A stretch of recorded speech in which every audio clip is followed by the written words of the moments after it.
గురుగారు మన ఇంటికి సోలార్ పెట్టించుకుంటే ఎన్ని లక్షల్లో లాభం పొందొచ్చో తెలుసా? ఇప్పుడు నేను చెప్పే లెక్క చూస్తే మీకు మామూలుగా ఉండదు, ఒళ్ళంతా పులపరం వచ్చేసి చలిజరం వచ్చేది. గురుగారు వీడియో నచ్చితే లైక్ కొట్టండి, నచ్చకపోతే ఎప్పుడులాగే కామెంట్ లో చీ కొట్టండి, కానీ వీడియో మొత్తం చూడండి. గురుగారు కొంచెం కాన్సన్ట్రేషన్ పెట్టి వినండి, మన లెక్కలు మొదలెడుతున్నాం. చాలా ఇంట్రెస్టింగ్ ఉంటుందండి. ఇప్పుడు మనకి యావరేజ్ గా నెలకి 300 యూనిట్లు కరెంట్ బిల్ అవుతుంది, 1500 నుంచి 2000 మధ్యలో బిల్ వస్తుంది. ఇప్పుడు మన ఇంటికి 3 కిలోవాట్ సోలార్ సిస్టమ్ సరిపోద్దండి. ఇప్పుడు ఆ 3 కిలోవాట్ సోలార్ సిస్టమ్ మన ఇంటికి పెట్టించుకోవాలంటే 2,10,000 ఖర్చు అవుతుందండి. ఓ 10,000 పైకి వచ్చి ఉంటాయి.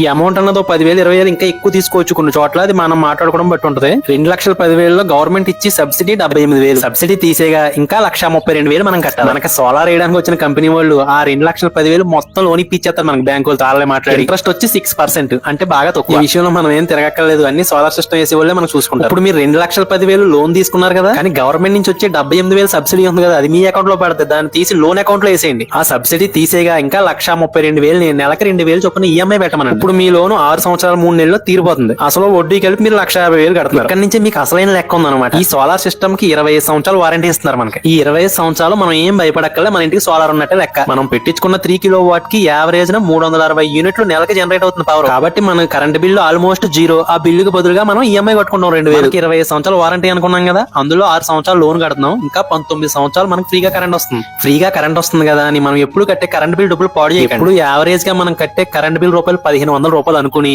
ఆ డబ్బుల్ని నెల నెల మ్యూచువల్ ఫండ్స్ లో పెట్టండి. అలా 19 సంవత్సరాల పాటు మీరు 1,500 కట్టి లీస్ట్ 12% ఇంట్రెస్ట్ చొప్పున చూసుకున్నా తక్కువ లెక్కేసుకుంటే 12 లక్షలు అవుతుంది. నేను లీస్ట్ రిటర్న్ రేట్ చెప్పాను 12% అని. అదే 15% రిటర్న్ రేట్ వేసుకున్నాం అనుకో 17 లక్షలు అవుతుంది. మనం ఆశించదు గురువు గారు, 12 లక్షలు వేసుకుందాం. ఇప్పుడు మనం ఫైనల్ గా మనకి ఎంత మిగులుతుందన్న చూద్దాం. ఇక్కడ మీరు గుర్తు పెట్టుకోవాల్సింది ఏంటంటే, మన లోన్ అమౌంట్ అప్పు తీరిపోగా మిగిలిన 18 సంవత్సరాలు మనకి నెలకు 1,500 చొప్పున మన కరెంట్ బిల్ మిగిలే. ఆ మిగిలిన డబ్బుల్ని మనం మ్యూచువల్ ఫండ్స్ సిప్ లో పెట్టగానే మనకు వచ్చిన లాభమే 12.7 లక్షలు. ఇలాగే ఆలోచిస్తుంటే మనం చాలా తొందరగా కోటీశ్వరం కాదు బిలియనర్లు అయిపోతామని భయంగా ఉంది గురువు గారు. ఇప్పుడు అసలు మ్యాటర్ ఏంటంటే, 25 సంవత్సరాలు వారంటీ తర్వాత ఈ సోలార్ సిస్టమ్ పోయిందనుకో, అప్పుడు రేట్లను బట్టి ఇప్పుడు మనకు వచ్చిన ఆదాయంలో సగం డబ్బులు పెట్టుకున్న కొత్త సోలార్ మళ్ళీ పెట్టించేసుకోవచ్చు. గవర్నమెంట్ మారిన ప్రతిసారి మన కరెంట్ బిల్ రేట్లు కంపల్సరీ పెరిగిపోతున్నాయి. కాబట్టి ఫ్యూచర్ లో ఇంకా మండిపోతాయి. కాబట్టి మనకి సోలార్ పెట్టించుకోవడం వల్ల ఇంకా లాభం పెరిగిపోతా ఉంటుంది. ఫ్యూచర్ లో మనం కూడా సోలార్ పెట్టించుకునే ఆలోచన చాలా బలంగా ఉంది. కాబట్టి వాళ్ళు పెట్టించుకుంటే కంపల్సరీగా దాని గురించి కూడా సమగ్ర విచారం చేసి మంచి వీడియో పెడతాను. నా ముఖ్యమైన విన్నపం ఏంటంటే గురువు గారు, నా ఎక్స్ప్లెనేషన్ కానీ మీకు నచ్చినట్టయితే ఒక్క లైక్ కొట్టండి చాలు. ఎవరికైనా ఉపయోగపడద్దంటే షేర్ కూడా చేయండి. ఇక ఉంటాను గురువు గారు.